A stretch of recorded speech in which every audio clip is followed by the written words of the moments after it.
Құран-ы Кәрімде Нәбә сүресі бар. Нәбә сүресі әуел басында басталады да, былай айтады. Қазір енді аяттар жайында айтып жатырмыз ғой. Нәбә сүресі. Астағиду билля амма ятасаалун анин набаил азим, садақаллаху азим, жалғасын таба береді. Екі адамдар бір-біріне сұрасып жатыр. Ойпырмай не дейді? Пайғамбар кепті дейді. Ол қалай кепті? Адамзат па? Иә. Абдулланың баласы. Анасына аты Амина туылған. Мына Құрайыштан, мына Меккеде тұрады бәленді. Ойпырмай. Енді ол не деп айтып жатыр? Маған бар кепті мақұл. Ол айтады, қиямет болады. Мына барлық бастаудың соңы бар. Барлық нәрседің судың да сұрауы бар. Деп айтып жатыр. Деп осылай сүре басталады. Сонан кейін аят ары қарай Алланың құдіреттерін мен жалғасады. Әлем нәжалил арда михада. Біз жерді бесік қылып жаратпадық па дейді. Жер бесік. Адамға өмір сүру үшін жайлы. Бірінші түсінігі.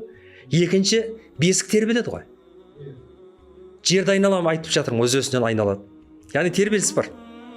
Бір орында қатып қалған нәрсе емес. Уал жибала аутада, тауларды қазық қылып қойған жоқпыз ба дейді. Бұл тепе-теңдік.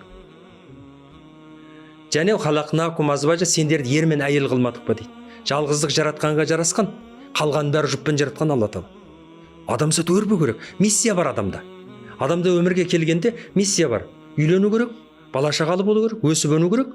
Аллада әмірген болған кету керек. Еш нәрсеге қайғырмау керек, қиналмау керек. Риза болып келіп өмірге, риза болып кету керек.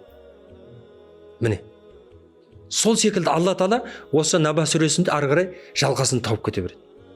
Әрбір жаратылыстың себептерін және қандай нәрселермен. Соның үшін жаңағы бізге бағына бермейтін басқа жаңағы планеталар дейміз ғой.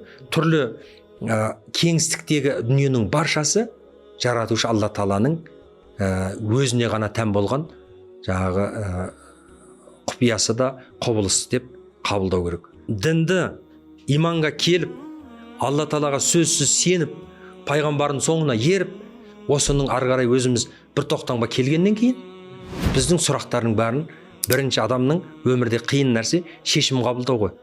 Сіз шешім қабылдау үшін иеңді таныдың, елшіңді таныдың, және саған ақ қарасын ажыратқан ақиқат жеткен Құран.